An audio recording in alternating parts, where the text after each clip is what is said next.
All right, let's try this out. The hell did you give me? Chocolate salmon shake. I thought you were kidding. Are we actually recording? Yes. How is your chocolate salmon shake? That's incredible. Tastes like malted milk. Yeah. So, and that is completely keto and carb friendly.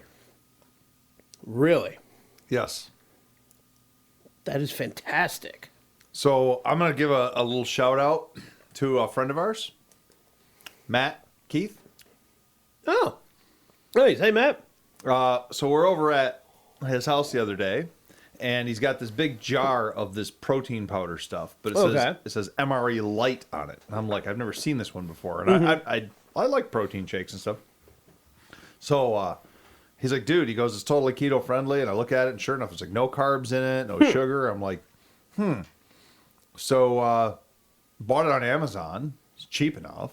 Yeah. And it's apparently mostly salmon and chicken protein powder. Interesting. So it's mostly powdered salmon and cocoa powder and stuff. And there's different flavors. They got Snickers. This is the chocolate fudge brownie. I was going to say, that this tastes straight up like a malted milk ball to me, and I love those things. They got Snickerdoodles. They have all sorts of... Now, this is with... I just made it with regular milk, but you can make it with almond milk. And This, like, frozen into like an ice cream would be awesome. man, you're onto something. I might have to do that. We have access to an ice cream machine. We do. A big one, too. So I mean, this is the third one I've had today. I probably shouldn't be drinking this much of it because I think I've now officially had 300 times my daily intake of protein. But Nice. do you want to continue talking about bodybuilding stuff, or do you want to talk about trucks or 4x4s or something? It's still bodybuilding. We can relate it. All right, let's do it, man.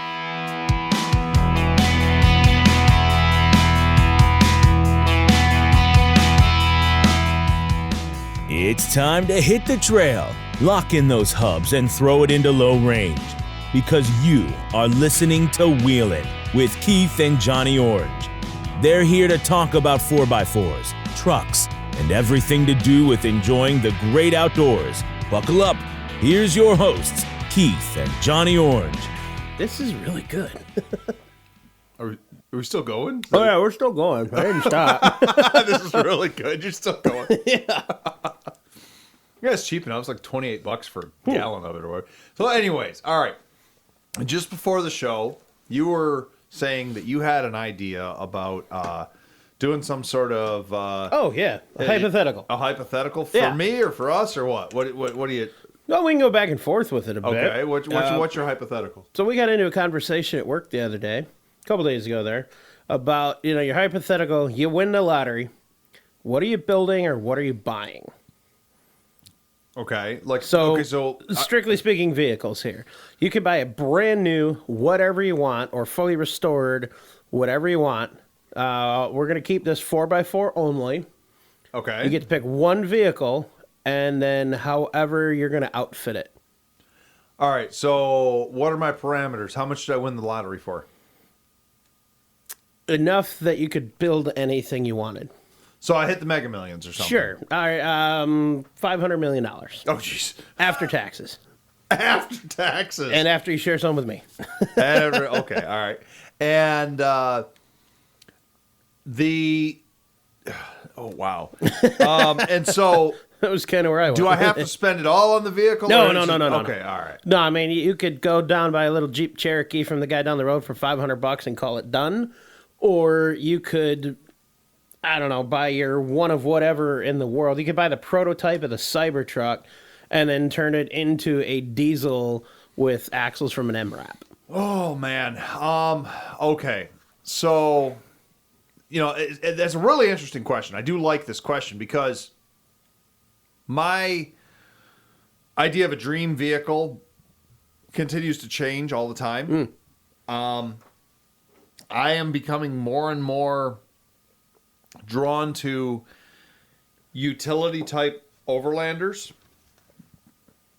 So, I mean, yeah, it'd be a simple answer to go out and say I'm going to buy an Earth Roamer or something, okay?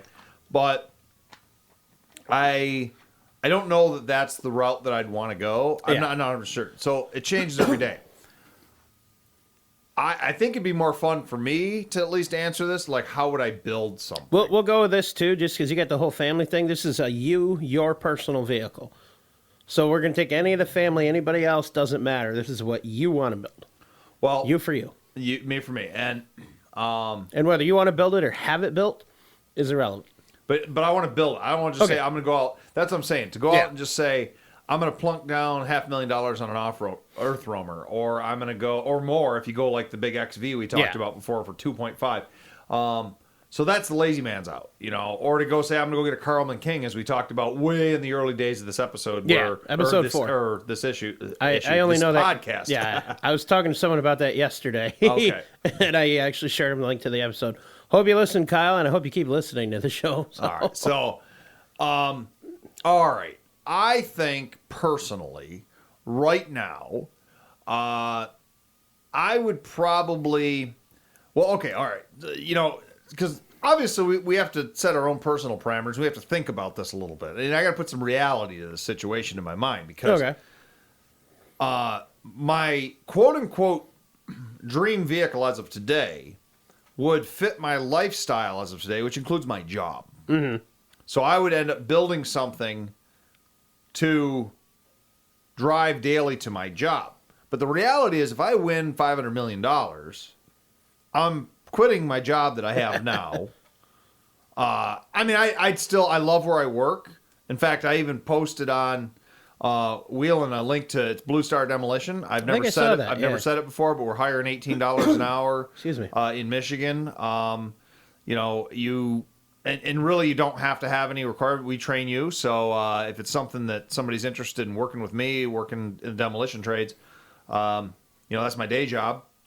A great company to work for. I love working for them. So shout out to Blue Star. But so let's say I won this $500,000 or $500 million, $500 million. Yeah. We can make it $10 million if that makes it easier. No. The number doesn't matter. You're just moving zeros. Yeah.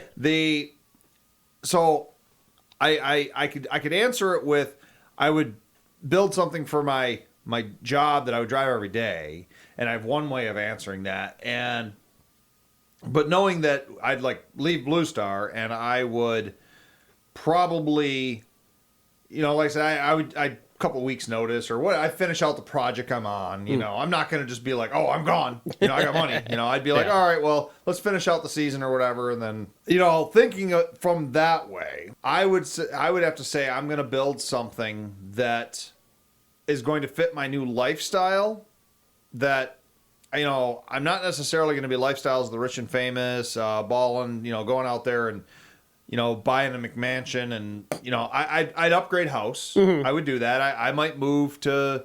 We're going strictly vehicle. No. Anything else? Well, here's what I'm saying. Okay. You gotta think this way. So it's like, okay. You're going way deeper into this than we. Well, here's the deal, though. Well, you wanted to do this. Yeah. You wanted to do this. So for me to say something like, oh, I'm going to build this crazy rat rod, knowing full well that I'm probably now going to live in maybe a oceanside house in Hawaii or Florida or something like that. At least you didn't say California. Yeah, no, most likely not. No. So I'm going to live in this. I'm going to, is it going to be a toy? Is it going to be my daily driver? Is it going to be whatever? I'm going to something to match. So I got to say, oh man, it's tough. It's tough. Probably. Because I still am kind of a humble dude, I probably got to say it'd be very similar to what my work vehicle would be, but I would. Now, is this for off-roading or is this just any 4x4? It's got to be 4x4. That was the only real restriction that we put on this in our conversation. I think. So probably my favorite trucks I've had of all time for quote unquote trucks. Not SUVs, although the one kind of is the 60 to 66 Chevy and GMC trucks. Love them. I love the lines of them, very crisp lines. It's Chevy's first full-size truck, wider body. I'm 6'2". I fit in those trucks a little bit better than I do in the earlier trucks. And I love my old stuff. Now, I had a 64 Chevy panel truck that was two-wheel drive. You could get from the factory four-wheel drive in those. They're kind of rare. So, what I've kind of always thought would be super cool, and this would be, like I said, a modification of what I would maybe do for work. Look for a 60 to 66, probably even more specifically a 64 to 66 Chevy or GMC panel truck. Long wheelbase, 1-ton one. So you know what the panel trucks are, right? Where it's all sides. Then from that point, I would take and have rear doors fabricated on the side, because they were 2 doors in the front and then you had their bound doors in the back. I'd have 2 more doors added to it and then windows in the back to make a 4-door 63 to 66 Suburban. They never made they made Suburbans back then, but they were 2-door short wheelbase. So essentially making a long wheelbase, like it'd be the same dimensions as a modern Suburban. Then what I would probably do is go pretty similar to a modern Suburban interior. Probably not leather, maybe, as long as I had heated and cooled seats and all that. But I'd go modern amenities and stuff on the inside. But then I'd power this thing by a nice simple like 12-valve Cummins.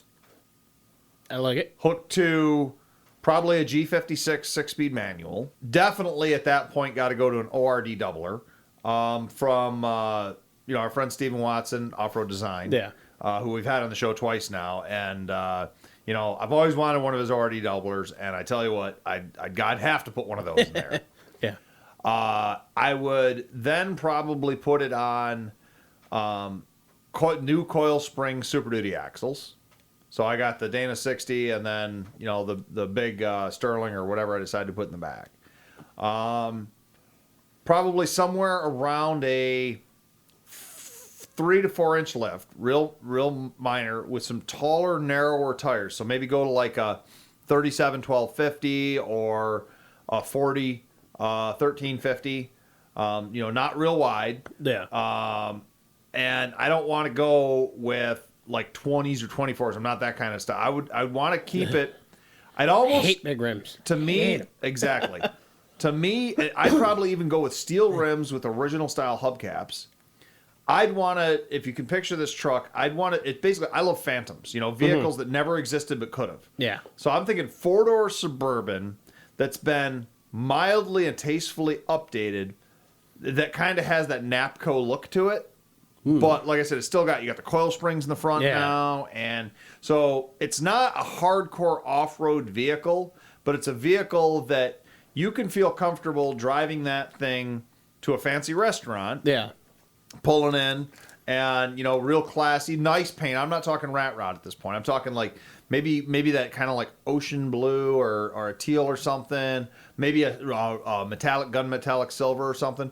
Something where you can pull in and maybe that's even something else. Do the interior with like maybe some real deep, almost like the Longhorn edition and the King Ranch edition, dark saddle leather on the inside. Yeah, I didn't think of that. With some wood accents on the ceiling and stuff.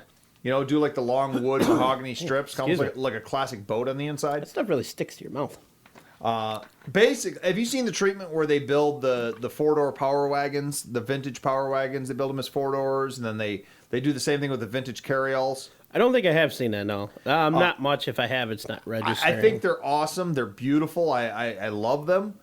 But they're such narrow vehicles, and I'm such a big guy that I just think I'd be more comfortable in that Chevy GMC. So to me, something to do that. But then something camping for the weekend or exploring the backcountry with the family, or just myself, like you said. Something I can fold the seat down in the back. I can throw a sleeping bag in there. And, I mean, chances are if I'm worth $500 million, I'm not staying in a hotel or a tent. Or, I mean, not staying in a tent anymore. But like I said, I'm not a big tent camper guy. But I think that's why you have your Earth Roamer. Well, yeah, there you go. I had multiple vehicles. I mean, The right answer for me would be multiple vehicles. Oh, yeah. Yeah, we were just talking the one hypothetical there. But right there, I mean, that to me, that's a build that I have thought about for years. I love the 63, 66, 64 to 66 Chevy and GMC panel trucks and trucks, the Suburbans. I love that style. Yeah. The biggest difference is the front doors are wider on the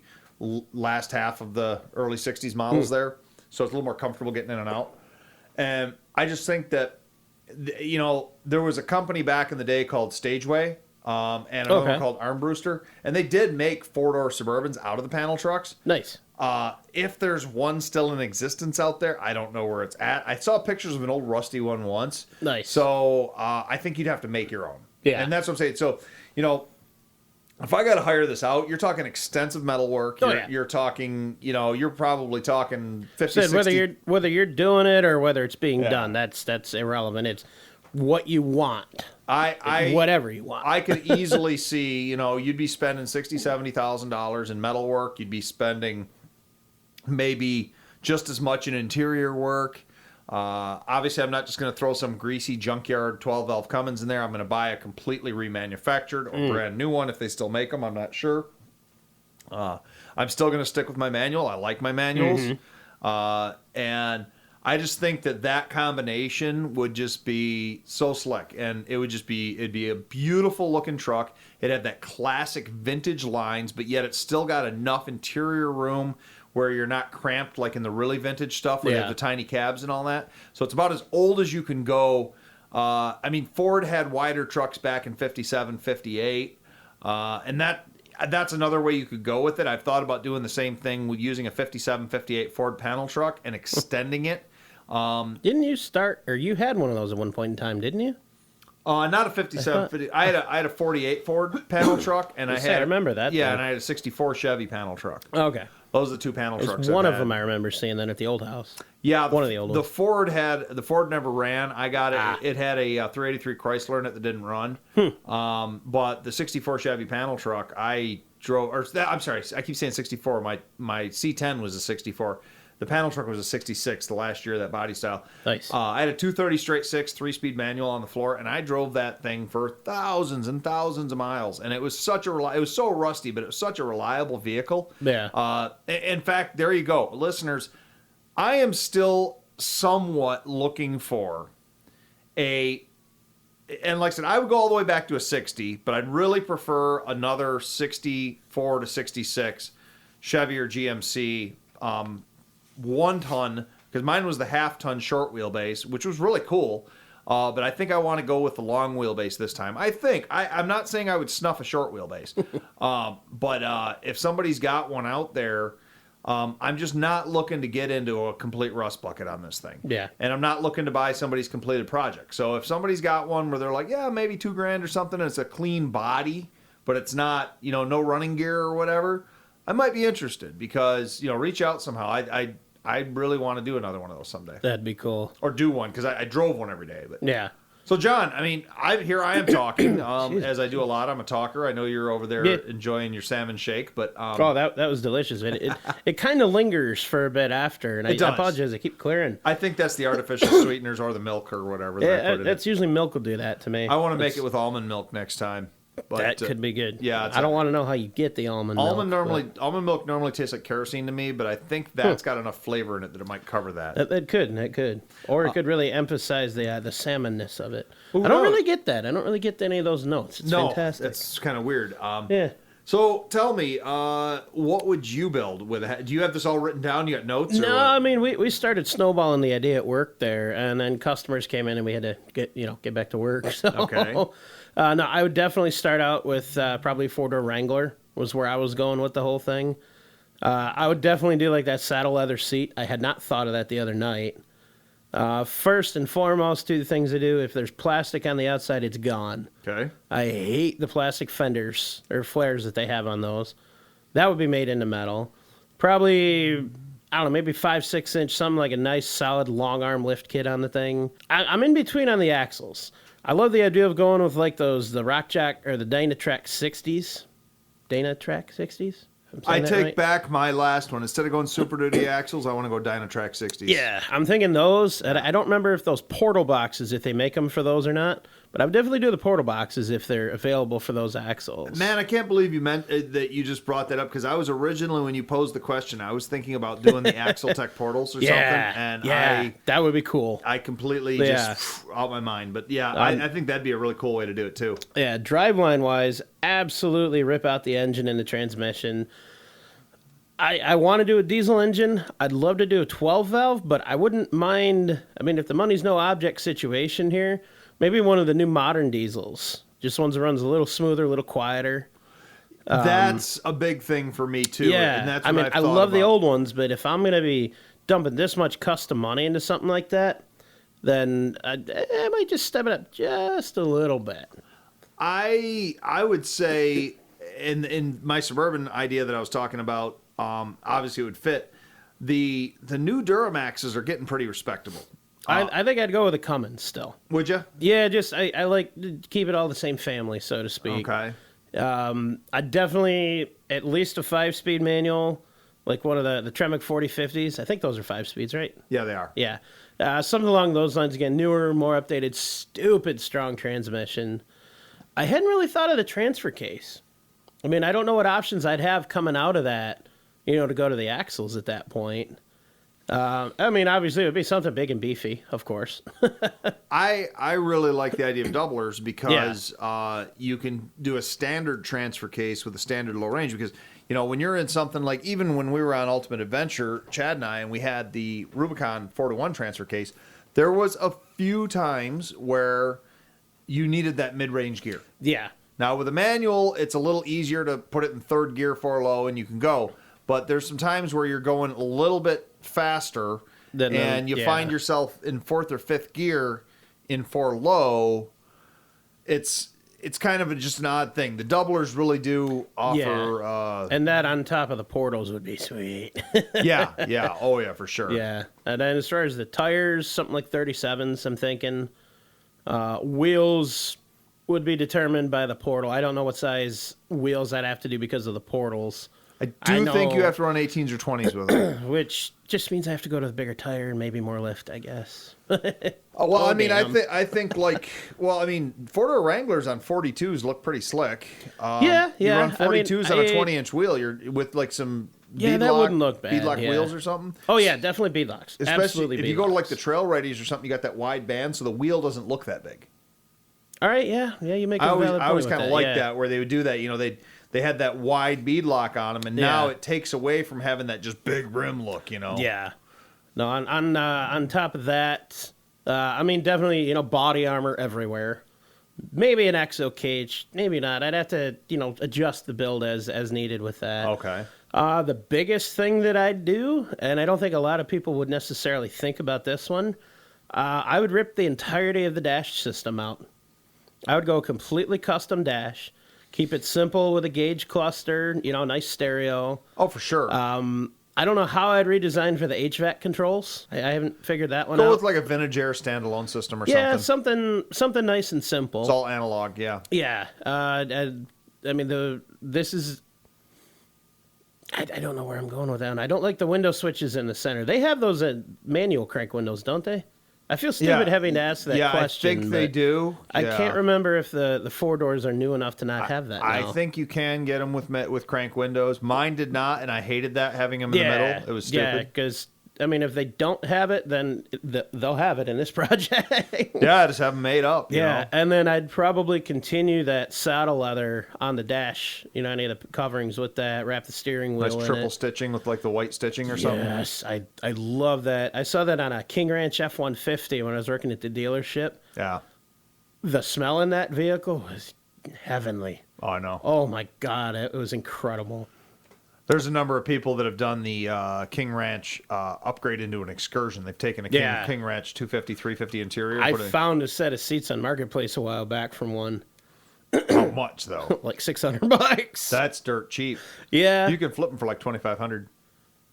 Maybe they were more, or maybe I'm just thinking or they of were all else. ripped up or something. A lot of them, could be. Unfortunately, sweat and dirt tended to really ingrain in them. Yeah. And even though they were very durable leather, and that might be some. Maybe I would get them dyed black, because I prefer darker leather, and I think like a worn dark leather like that might look pretty sharp. well, Maybe not. And it would. I saw the most beautiful hot rod interior that I've ever seen in my entire life. I remember this. I want to say it was at Detroit Autorama. And it was maybe a Might have been a 32 Ford Roadster or something. It wasn't the car itself was not like I don't want to say belly button. It was not like a super uncommon car or anything like that. But they had done a pretty vintage build with it, and the interior was this, kind of that real light tan leather, and it was really tastefully done. Kind of like I guess not really a tuck and roll, but it had the vintagey look to it. Yeah. And I got talking to the guy about the car, and he says, touch the seat. And I touched the seat, and it was the softest leather I've ever felt. And he goes, yeah, that's all doe skin leather. He did the whole thing in deer leather. And, wow. And it felt like that could velour. Be cool, too. Yeah, and it's tough. It is tough. Deer leather is tough. Oh, yeah. And so I was like, I could see doing that or something, too. I think I'm going to still stick with the saddle leather since Yeah. I'm excessively hard on things, and I know that'll hold up to everything I can throw at it. Oh, yeah. Yeah. I don't know what else I'd do. I mean, that was pretty much all I want in a vehicle is that. I mean, that's a lot, I realize, but I think that would be a pretty sweet build. Still pretty conservative. Yeah. I mean, I don't want to go crazy. I don't want electronics. I mean, I want a good stereo. Now you're thinking That's JK or JL? Because you said a tough Ford or one. Wrangler, but Yeah. or are you thinking about stretching a TJ or a CJ? So or I've always had the idea to bastardize know. the TJ LJ thing. Yeah. And I don't think I've mentioned this officially on the podcast yet. I know I've talked to you about it. I don't remember if I mentioned it in the last couple episodes or not. So the rust is getting pretty bad on Pegasus. Yeah, you've mentioned it. I'll do some pretty stupid stuff with vehicles. I'm getting uncomfortable driving it right now, and it's a lot more concern than I've had before with this thing. I mean, a couple of the body mounts were gone or going, and now, you go over a bump and you hear things crunching. Oh. Yeah, so Project XJ is bumping to the back of the forefront. I'm thinking my next day of work is this coming Tuesday. So I think I'm going to start clearing the garage and resetting the garage to start working out there again. Okay. Because I want that done by the end of summer. I want to start driving that. I want that for this winter without a doubt. So I'm going to start on that again. And I forgot where I was going with this. Well, you were just saying you were going to have XJ done by 2031, and that's. No. Well, you were talking about we were talking about the 4-door. I'd asked you if you were going to do the 4-door. Oh, yeah. So basically what that means, the TJ is going to get parked for a little bit. So what I'm maybe contemplating, and don't tell my mom this, I don't think she listens, so she won't hear this and be mad at me. While it's parked for a while, maybe try to track down a wrecked LJ, and rather than fix the entire back half of the body on my TJ, because I want to cut that out anyways, maybe the next stage in the Pegasus project will be the custom 4-door. Yeah, but with an LJ body on the back of a TJ like that as a 4-door, that thing's going to be as long as a truck. crew cab pickup truck. Uh-huh. Exactly. It's kind of narrow looking. Yeah. I don't know. 4-door long wheelbase, though. Leg room in the back seats. It'll be God, interesting. that would be like a 6-passenger vehicle at that point. Yeah, it would. I mean, I'm not planning to use the rear seat, but wow. All right, I didn't think of that. Huh. What? I never accounted for the rear seat. I accounted for the driver passenger seat and the LJ being the rear seats to the TJ. Yeah. I never counted for the cargo space. Well, I think with it's a great build because by the time you have all that interior room and it's going to be a great place for you to live because your mom's not going to be letting you live in the house anymore. True story. True story. So you can just live in the back of your extended Jeep. That would be cool, though. Oh my God. No, so that one's the bucket list project. I think it's doable. I think it's very, very doable. The only trick, obviously, being finding a wrecked LJ that'll go something I can afford. Well, I've got an idea for you there that money-wise, you might be just as good off going to Aqualoo out of Canada and having them build you an aluminum tub to the specifications you want, because they will modify any of their existing designs. Really? Yeah, so they make Jeep 4-door tubs. They make Land Cruiser 4-door tubs. I didn't even think about They that. make all sorts of interesting things. So if you wanted a TJ, say I want a TJ or CJ or whatever whatever J version of the Jeep you want. Yeah. And tell them that you want to, you want it this dimensions and you want, because they're a custom body builder over there. And their prices are pretty reasonable too. Well, in that case, I wonder if they could just make me what I want. Well, that's what they do. They just make you a body tub. Huh. And then you'd have to. I think they can make you a frame too, but you could make your own frame. The frame, I'm gonna probably run just all tube steel, anyways. Yeah. I mean that's what the entire center section is right now. There is a kit I know you can buy for these to do that with the entire rear frame section as well. Yeah. Some of that's a little more questionable than I thought too. So if I do the long arm lift that I want to do on this thing, all those mounts, all of that pivots off the skid plate mount to the center section, which is already heavy duty. So I don't have to worry about any of the frame mount side of almost anything but the track bar. You can buy a rolling like 05 to newer Ford chassis with axles. Those Super Duty chassis, those are super heavy duty. Yeah. Coil springs, Dana 60 front, all this and that. You could buy one of those and just use that for the body, kind of like Peterson's did years ago when they put the JK 4-door on the Ram 2500 chassis. I don't remember that build. That's the Cummins one they did. That was the ultimate JK they did. 12-valve Cummins NV45. Why don't I remember that? Was it a 12-valve? It was a Cummins NV4500, and then they put it on a shortened Dodge Ram chassis. I have no memory of this build. That must have been after I stopped reading the magazine. No, this is early. This is real early. That would be This why was then. it was like a forest green JK. I want to say it was 07, 08, right in there.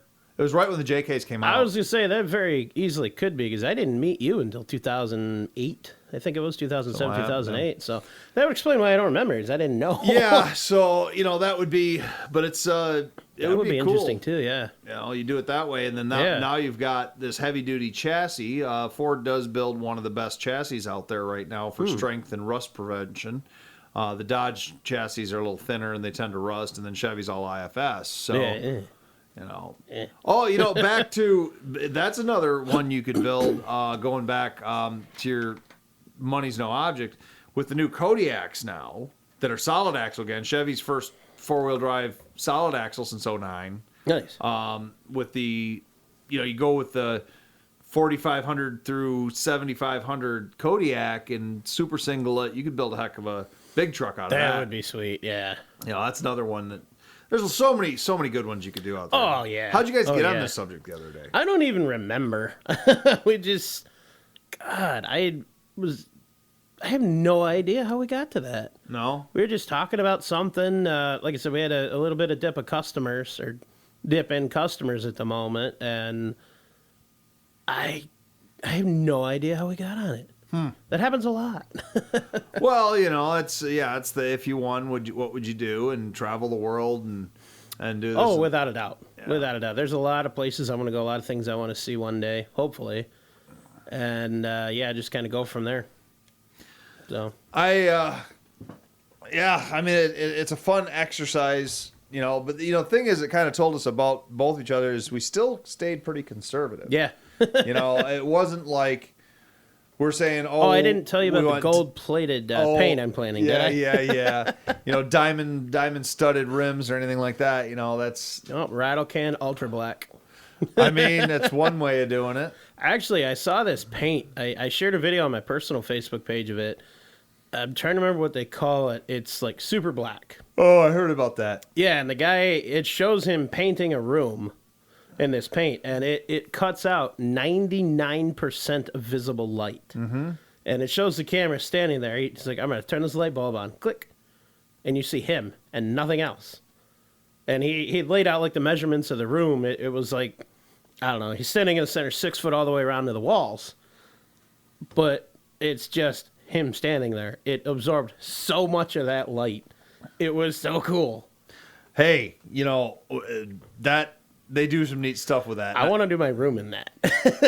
room. My room at home. The walls need some paint, a little bit of patching, and I would love to get a hold of that paint to do my room in that. How cool would that be? You see just like a frame matted on a black background, but it looks like it's just floating. That would be so cool. That would be pretty cool. That would be pretty cool. All right, so now that we are talking about colors and paint and stuff like that, I'm gonna come over. Chameleon paint. Okay, all right. I'd have to do it. Well, I'm gonna tell you the background story. Okay. And then I'm gonna come over quickly. I'm gonna show you one picture, and then I'm gonna have to come do the second one. But anyways. Okay. So, one of our job sites. Now, this is not my job site. It's one of the other foremen that works for us. Say, if you want, text me the pictures if you can, and then we don't have to leave the mic. Okay. Well, so I'll try that. Okay. I will definitely try that right now. So they're going to.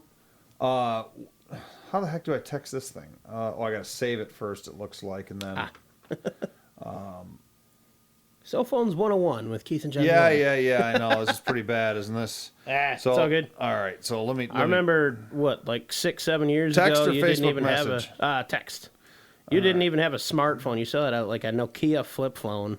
Yeah, I never had a Nokia. I had... I thought, or Motorola. Nextels. Motorola. Yeah, Yeah. So anyways, they're walking in... And something. Our project manager is walking into this new job site that we're going to open up. And I'm probably going to have to run over and show you this here in a second. He walks in, and he goes into... It's kind of an abandoned building of sorts. Mm-hmm. There's no lights. And someone had taken along the one wall, and they had punched a hole in the wall with like the head of a hammer. It's like perfect quarter size, whap, into the drywall. And the drywall was covering an old window. Ha. So there's a light beam, almost like a laser beam, kind of coming through. And you can see it in the darkness. Kind of creepy. Yeah. And he said, so they're standing there, and they're talking about the job site, and he keeps seeing something out of the corner of his eye. And he thought it was moving. And he's like, he thought it was bats or something. He's trying to figure out what it is. And he's like, what the heck is going on? And he's looking, and he keeps seeing this thing, and he can't quite figure out what he's looking at. So he pulls out his camera, and he takes a picture, okay? And so I'm going to show you picture number 1. Don't go scrolling, because you'll ruin the surprise. I'm not scrolling through your phone. No. I'm going to show you picture number 1. Okay. So look at this. Okay. Is that like a mirror on top, or is that a cutaway to something on the other side of the wall? Okay. Whoa. Is it the thing on the top? You're looking at like a drywall wall. Okay. Okay. So anyways, so it's like he's standing there and he's got this picture and he doesn't capture what he's looking at. So he's like, okay. And then he realized he had his flash on his camera. Because he can still kind of see through the haze of his eyes that there's something screwy. There's something looks like a tiny little reflection towards the top right of that picture. Like an eyeball from a cat or something. So he takes off the flash and takes picture number 2. Okay. And I'm going to give you this one now. Okay. And I'll give you the phone and then you can just keep it and I'll come back here. So. Okay. Whoa. Do you know what you're looking at? No. You can't figure that out. It's an upside down building. It is an upside down building. That is trippy. That is the Detroit Athletic Club. Ha. And it's about half a mile away from the job site. Wow. And the light refracting, there's a whole thing coming through the atmosphere and going through that tiny pinhole. And because the way when light goes through small holes like that, it turns it upside down. That was a live image. They could see birds flying by. That was a live photographic image. That is so cool. Now tell me that is not where the story of ghosts and stuff come from. Yeah. Is that is literally a ghost picture of a building. That is so cool. Isn't that the weirdest thing ever? If you put a prism on that, you could rotate it. Yeah, I know. That is awesome. Yeah. And so they were all freaked out about it. And it's hilarious because, one of the guys, there was a little bit of a conspiracy theorist and he's all thinking they're trying to beam radio waves into his head. And it's like, no, dude, it's an optical thing. It's kind of like how a mirage works or whatever. Yeah. That is so cool. Never seen anything like that before, though, huh? No. That's pretty wild. That's actually the Detroit Athletic Club does some training with our facility. Oh, really? Yeah. Well, that's their building, but that it's is upside awesome. down in this ghostly image It is so cool. through the light beam. Nice. Yeah, it's a pretty odd deal, man. Yeah, sounds like it. I don't know what the actual photo word would be for it, but it's definitely weird. Yeah. Well, you still hear you That's say awesome. something. Oh, No, sorry. I was thinking it might be refracting. yeah, it might be. I think that's what it is. Might be. So, hey, Anyways, that's cool. besides your TJ that's falling apart rapidly, you got any and trying to get the XJ going? You got any other projects going on with the trucks, cars, anything like that? Not really vehicle projects, some gun projects. That's about it. Just some restorations I'm working on. I'm starting restoration on a cool old 22 that belongs to my buddy. It actually belonged to his uncle. And so this, I'm sure we could find a way to relate this to automotive. We have an old pistol at work. It was an old a trade-in, something somebody didn't want anymore kind of deal. We put it up for sale, and I've made an offer on it. I want this thing now that I know what it is. It's an old Webley top brake revolver. Oh, that's a classic. It's cool. It's very cool. I mean, it's a project one. There's a lot of play in the cylinder, so it's kind of dangerous to actually fire until That's a very fixed. collectible early. Is it British or is it American? It's British. I thought they were British. Yeah. So all we knew when it was listed, we came in and we were able to read the serial number, barely able to read the caliber. They were pretty confident it was a 38. Nobody ever looked more into it. They're odd calibers, I think. It's a 38 Smith & Wesson. Very, it is very a old. 38. Okay. It was originally based on the black powder cartridge, Okay. but it will shoot modern 38 Smith & Wesson. And I found on this thing it's marked war finish. Okay. So I started doing some research. It's almost impossible to see most of the markings on this, aside from the serial number, because somebody took a rattle can to this thing. Lovely. Yeah. But based on what markings I can see on it, what I've been able to find consulting some resources online, things from 1943 in England. Oh, I would have thought World War One. No, the earlier versions of this were from then. This particular one was about then. Okay. So it's definitely a service pistol. The war finish on it, they at the time, they couldn't make them fast enough to finish them properly. So they stamped war finish on it, and basically it was either oiled or like a light bluing was all it got. Okay. It was never like a finished gun. I've heard about and I've read about them, and I want to say that it was author Ernest Hemingway had mentioned on hunting expeditions taking Webley pistols as well. I believe it. I think that was...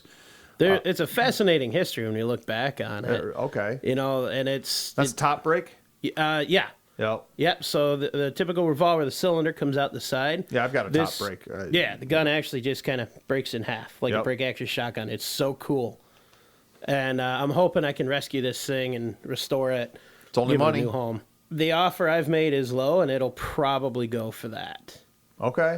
Just because it's not going to be something very desirable, especially in its current condition, unless somebody knows what it is, which, I mean, maybe one of our customers does. I don't Is it know. considered fireable or?